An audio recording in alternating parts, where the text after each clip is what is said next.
Olá, a Rádio e a TV Justiça apresentam a partir de agora mais uma edição do Link CNJ.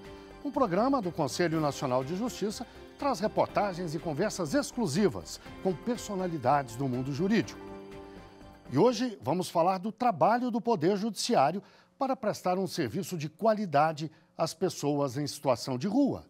No começo deste mês, o Comitê Nacional Pop Rua Jude, que cuida da política nacional dedicada a quem vive essa situação, apresentou o plano de trabalho para 2024. O número de pessoas em situação de rua no país cresceu nos últimos anos. Já passou dos 260 mil.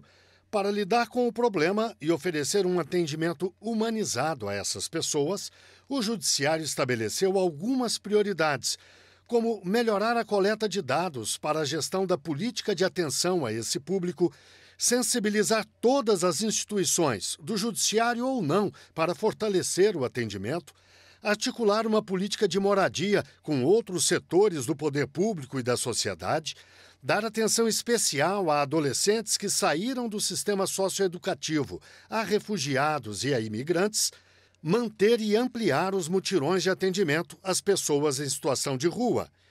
Esses mutirões oferecem há vários anos serviços na área de saúde, na área previdenciária, como aposentadoria por invalidez, além de seguro-desemprego, expedição de certidão de nascimento, de carteira de identidade, de trabalho, realização de cursos profissionalizantes.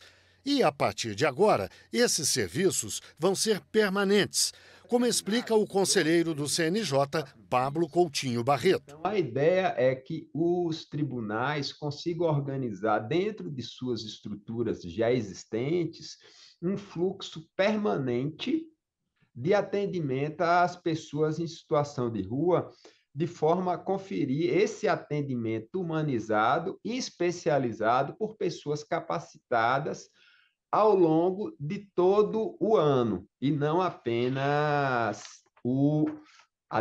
ficar na dependência da realização dos mutirões, que são muito importantes também. Para falar sobre o assunto, eu converso agora online com André Luiz Freitas Dias, professor da Universidade Federal de Minas Gerais e coordenador do Observatório Brasileiro de Políticas Públicas com a População em Situação de Rua. Converso também com a doutora Luciana Ortiz Zanoni, juíza do Tribunal Regional Federal da Terceira Região e integrante do Comitê Nacional Pop Rua Jude. E também Samuel Rodrigues, integrante da coordenação do Movimento Nacional da População em Situação de Rua. Muito obrigado a vocês três pela participação aqui no Link CNJ. Eu começo com uma pergunta para a doutora Luciana. A senhora faz parte do Comitê Nacional que cuida do assunto, ajudou a preparar o trabalho para 2024. Eu pediria que a senhora nos contasse o que vem por aí, quais são as prioridades, qual é o plano para enfrentar essa questão em 2024. Nós temos no comitê, e aí eu já adentro os nossos principais desafios, nós fizemos uma divisão em subgrupos, para que nós possamos ter ações para atacar os nossos principais desafios, que eu vou falar rapidamente. O primeiro deles é a gente construir em rede fluxos de atendimento permanente, porque nós entendemos que as pessoas em situação de rua, elas precisam ter acesso à justiça todos os dias da nossa burocracia. Então, esse é o nosso maior desafio. Mas também nós precisamos ter uma atenção especial, então nós temos um subgrupo de cidadania para conferir e desenhar ações, construir possibilidades para assegurar a identificação civil das pessoas em situação de rua. Esse é um grande desafio. Nós temos também um subgrupo que é só de mutirões. Tem ocorrido mutirões pelo Brasil todo, mostrando como essa rede interinstitucional deve funcionar. Temos, inclusive, o Tribunal Regional da Terceira Região, que foi agora premiado pela Inovare, mas nós precisamos intensificar essas ações transpor essas ações também para os nossos fluxos permanentes. Nós temos um subgrupo de capacitação, é desafiador, nós temos que vencer os nossos estigmas e nós temos que aprender sobre essa política judiciária. E para isso nós precisamos de capacitação, nós precisamos de encontros de toda a rede. Nós temos uma rede hoje chamada Rede Pop Rua Ajude, que é composta por juízes e servidores de todos os tribunais do país, onde diversas ações, um pouco colorido de ações já ocorrem por meio, sob a liderança, a coordenação de juízes e servidores que estão vocacionados e voltados para implementar esta pauta. E a gente inova, né? A gente traz aqui o nosso talvez maior desafio, que é a moradia adequada. A moradia adequada, ela vai ser desbravada por meio do comitê. Nós compreendemos que nós precisamos atacar a causa do ir para a condição de rua. Então, portanto, esse será o nosso desafio. Professor André, o senhor é professor na Universidade Federal de Minas Gerais e pesquisa o assunto. Eu pediria que o senhor nos ajudasse a dimensionar a questão da população em situação de rua no país. Números mesmo, distribuição, Brasil afora. Esse número tem crescido, tem diminuído, se mantém estável? Qual é o quadro que o senhor nos apresenta? Nós falamos de uma população majoritariamente negra, né? A cada 10 pessoas em situação de rua no Brasil, 7 são negras, né? Como muito bem destacou e destacava, né, Abdias Nascimento no seu célebre livro O Genocídio do Negro Brasileiro. A população negra no Brasil, após a abolição da escravidão, simplesmente foi despejada nas ruas da cidade, sem políticas públicas estruturantes, como muito bem destacou a doutora Luciana Ortiz quando fala da moradia. Mas nós também podemos falar, né, da falta de políticas públicas de geração de trabalho e renda, né, da falta de políticas públicas de educação, da falta de políticas públicas de cultura, né, da falta de políticas públicas que, de fato, garantam aquilo que está previsto na nossa Constituição de 1988. E de 2012 para cá, Guilherme, nós vimos um avanço muito significativo da população em situação de rua em todo o país, obviamente também com o aumento do seu registro, né?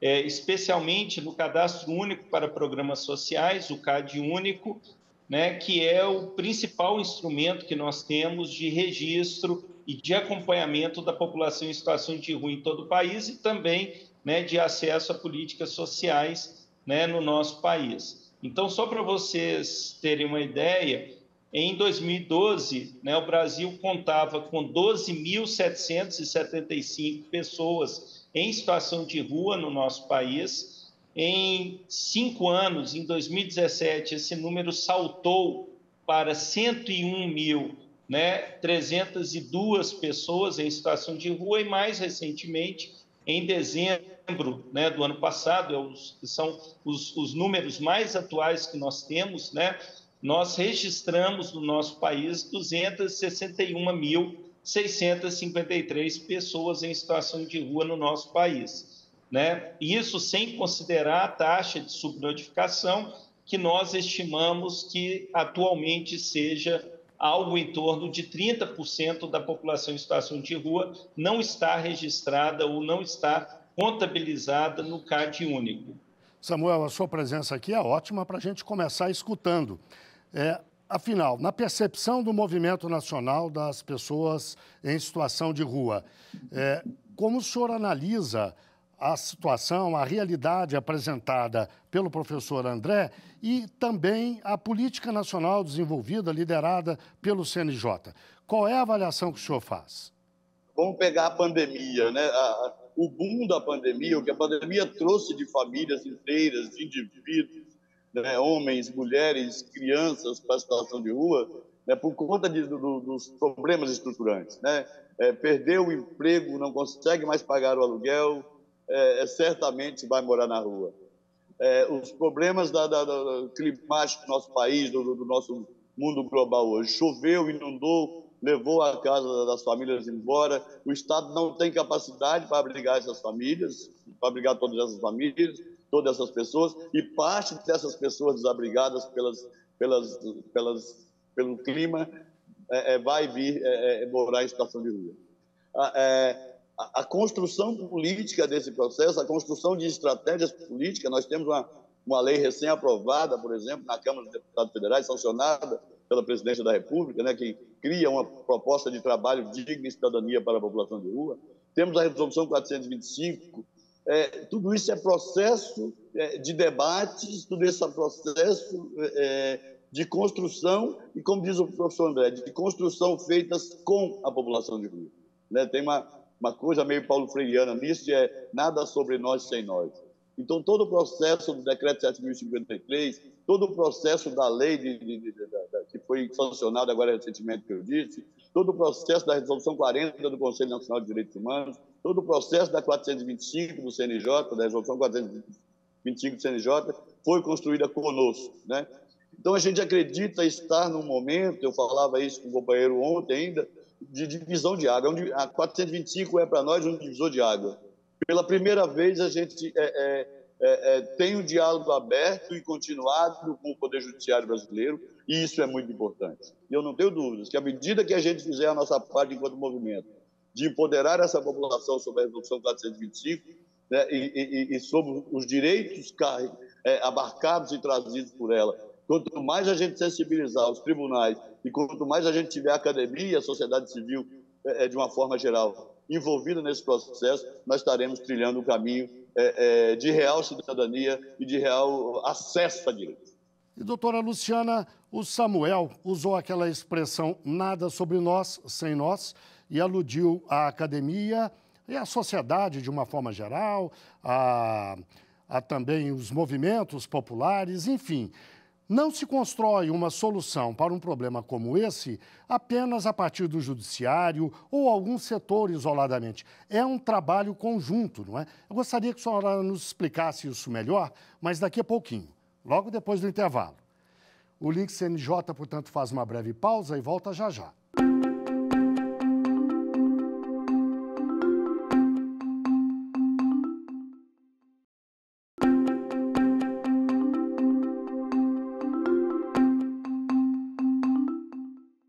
O Link CNJ está de volta, transmitido pela rádio e pela TV Justiça.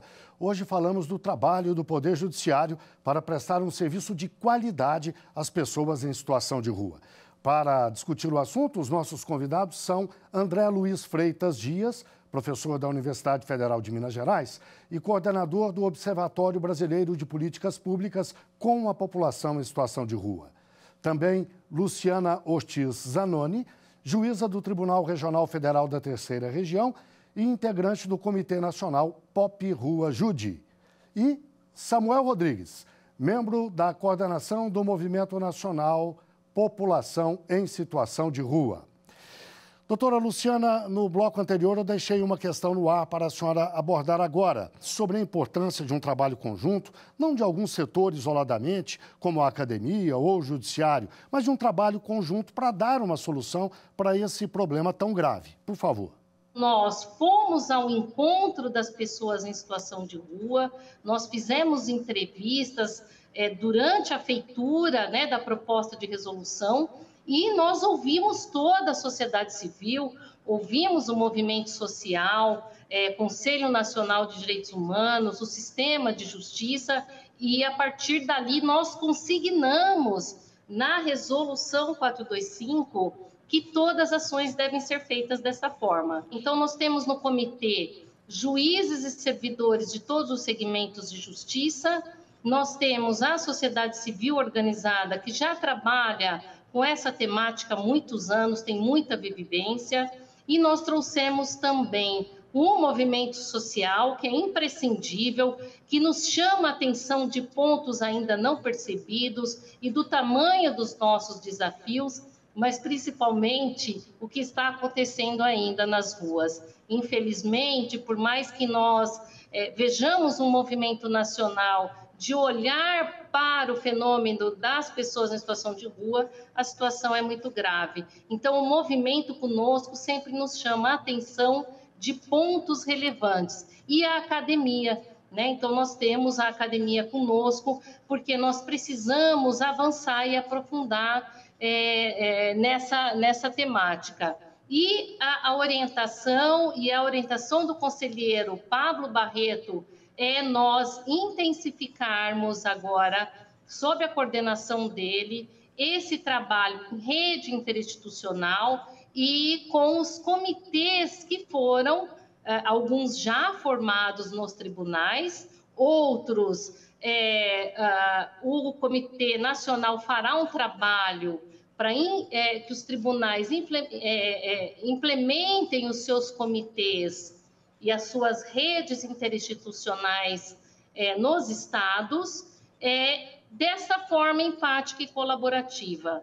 Professor André, a gente sabe que a questão socioeconômica é um dos grandes problemas que levam essas pessoas à situação de rua. Mas não só, há diferentes motivos que levam as pessoas à rua. Qual é o peso da pobreza nisso tudo e que outros fatores contribuem para levar as pessoas para a situação de rua? Nós estamos falando de uma população majoritariamente negra, que após a abolição da escravidão simplesmente foi despejada nas ruas da cidade sem políticas públicas estruturantes. Além disso, o principal fator que leva as pessoas à situação de rua no Brasil são os conflitos intrafamiliares e comunitários, sabe? Seguidos, esses conflitos eles são seguidos da perda de moradia. Logo em seguida, nós temos a perda, como o Samuel muito bem destacou, do trabalho e da renda, que acaba vulnerabilizando ainda mais as condições dessas pessoas e levando essas pessoas à situação de rua. Nós temos agora, mais recentemente, como também muito bem destacado pelo Samuel, uma série de eventos climáticos ocorridos aí nas cidades, as chuvas, que tanto têm desabrigado, desalojado e obrigado as pessoas a fazerem deslocamentos, muitas vezes indo para as ruas da cidade, e somente em quarto, quinto lugar, para surpresa de muitos aqui talvez, nós temos o uso prejudicial de álcool e outras drogas. Samuel, você é uma liderança importante do movimento das pessoas em situação de rua e eu pediria que agora você fizesse uma abordagem diferente. A doutora Luciana mais cedo disse que as pessoas precisam olhar com o coração para a situação das pessoas em situação de rua. Eu lhe proponho que você faça o inverso, que você nos diga com o coração de uma pessoa que já morou na rua, eu sei que é o seu caso, como é que você enxerga tudo isso, as soluções prestadas, como é que vocês se sentem diante dos números, inclusive, que o professor André nos trouxe? Por favor. Durante muito tempo, nós vivemos da caridade alheia. Nós comíamos porque a igreja dava comida, nós bebíamos água porque o centro espírita dava comida, dava água, nós nos cobríamos porque alguém dava cobertor. Então, esse povo da caridade nos manteve vivos. A ferramenta que a sociedade brasileira tinha era a caridade. A forma de ajudar a população de rua, a forma de ajudar os vulneráveis, era, e em alguns lugares ainda é, a caridade. E isso faz a gente amar. Isso faz a gente amar, isso faz a gente acreditar. Pois bem, quando a gente vira a página, quando a gente sai desse lugar da caridade, quando a gente inclui lá a Lei 11.200 e alguma coisa, se não me engano, na Lei Orgânica da Assistência Social, a lei lá de São Paulo, e começa pela primeira vez a falar em população em situação de rua, quando a gente vai para dentro da academia, às vezes convidado pelo professor André, por tantos outros professores e professoras, falar com estudantes de direito sobre direitos da população em situação de rua, é meio que virar uma chave. E a gente vai percebendo que mesmo não amando, que mesmo não gostando, e que mesmo não compartilhando da ideia de não ajuntar tesouro na terra, o que a gente precisa, é claro, todo mundo precisa de amor, todo mundo precisa de afeto, de carinho, de atenção, mas para além disso, o que a gente precisa é de políticas públicas, é de acesso a direitos, né? É de cidadania. Eu vou usar uma expressão aqui, Guilherme, barraqueiro. Barraqueiro é uma pessoa que briga, sabe? Aquele cara barraqueiro, né, ele tem o mesmo direito à segunda via do RG do que eu. Aquele sujeito, aquele outro cidadão que está sempre alcoolizado, que por isso, às vezes, o atendimento não consegue chegar nele porque ele está alcoolizado, mas ele tem o mesmo direito à segunda via do RG ou da reservista, assim como eu.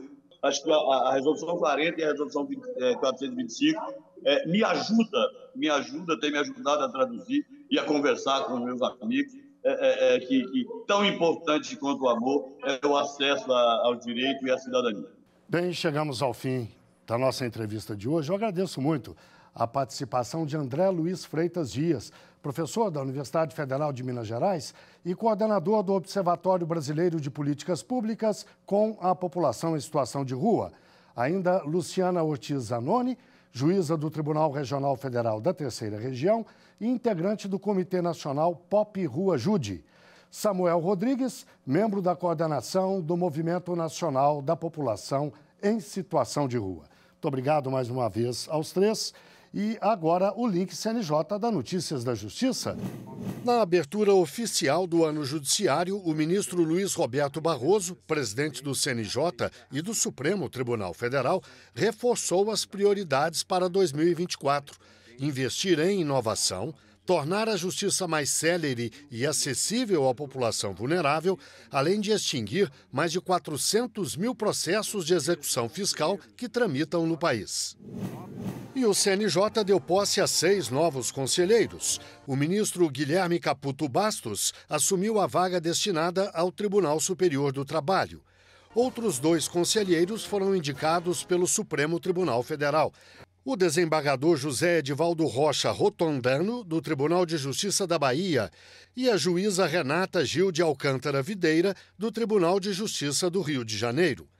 Nas 2 vagas do Superior Tribunal de Justiça, assumiram a desembargadora do Tribunal Regional Federal da Terceira Região, Mônica Altran Machado Nobre, e a juíza Daniela Pereira Madeira, do Tribunal Regional Federal da Segunda Região.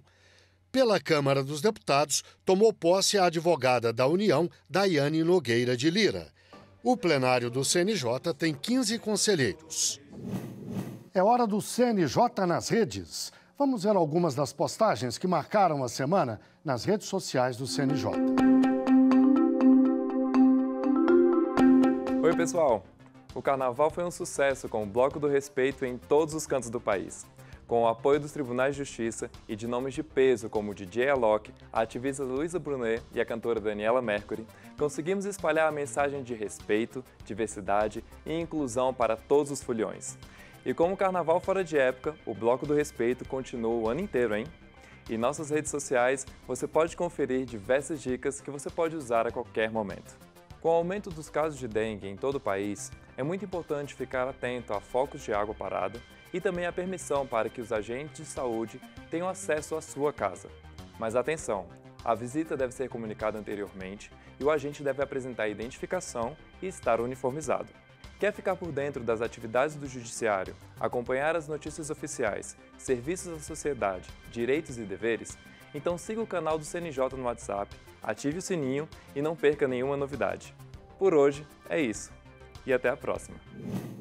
Agora vamos ao quadro Uma História. É aquele momento em que um juiz ou uma juíza fala de uma experiência profissional que marcou a carreira dela ou dele.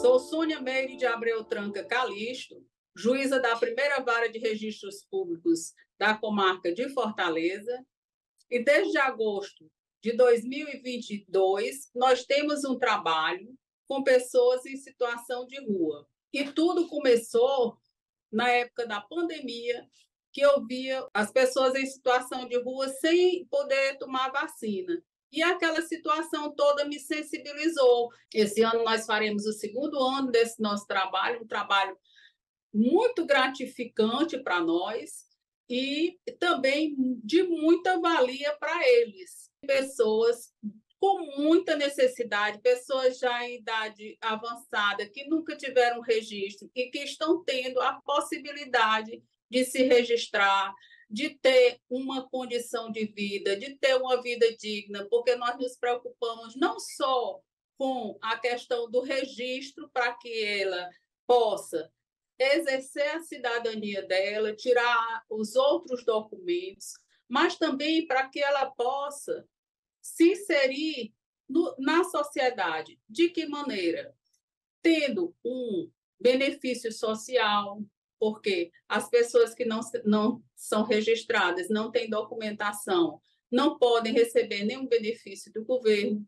Então, a gente tenta, dessa maneira, com que ela passe a ter um benefício social, um aluguel social, para que elas possam ter cadastro único, elas possam receber também a questão da proteção, da moradia, da medicação, da saúde, né? E aqui no Ceará, nós contamos com a ajuda muito do governo do estado, da prefeitura, que já tem os equipamentos que funcionam, e a gente encaminha para que eles também façam essa parte, porque, na verdade, o Poder Judiciário sozinho não consegue atender a todas essas demandas que eles têm. E aqui no Ceará, nós temos também uma política pública no sentido das empresas privadas qualificarem essas pessoas e darem a oportunidade para que elas passem até um emprego. Além de serem qualificadas,